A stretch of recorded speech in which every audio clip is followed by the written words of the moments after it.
Have you ever wondered what would happen if you woke up one day surrounded by people who claim to be your family, but something just feels off? Picture this. A warm afternoon, the scent of coffee lingering in the air, family photos on the walls showing moments you can't remember, and faces that should feel familiar but somehow don't quite fit. This is exactly what happened to Sarah. One moment she was driving down a winding road, and the next, darkness. When she finally opened her eyes in the hospital, a man was holding her hand, tears of joy streaming down his face. "Thank God you're alive, honey," he said, her supposed husband, David. The doctors called it retrograde amnesia, a common aftermath of severe head trauma. Everything seemed perfect on the surface. A beautiful house in the suburbs, two adorable children who called her mom, and a doting husband who seemed to know every little detail about their 15 years together. But here's where things get unsettling. It started with small inconsistencies. A birthmark she couldn't remember, allergies she supposedly had but didn't react to, and muscle memory that contradicted her daily routines. The way she automatically reached for things in the kitchen, but they were never where her hands expected them to be.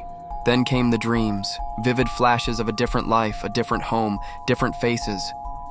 The more she tried to piece together her past, the more the perfect facade began to crack. Someone had meticulously constructed this life around her, but why? The truth was far more terrifying than the accident that supposedly took her memories. As Sarah dug deeper, she discovered that someone had gone to extraordinary lengths to make her forget who she really was. Every photo, every document, every story told to her, all carefully crafted lies. The question wasn't just about who she really was anymore. It was about who would go to such extreme measures to make her forget her true identity, and what were they trying to hide? Sometimes the perfect family isn't perfect at all.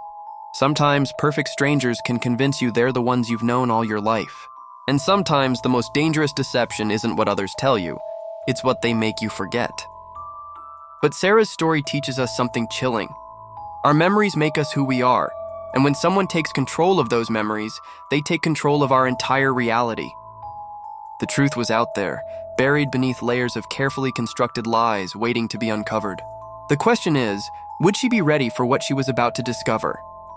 Remember, not all families are bound by blood, but not all bonds are meant to be trusted. Sometimes the perfect strangers in our lives are the ones we need to fear the most.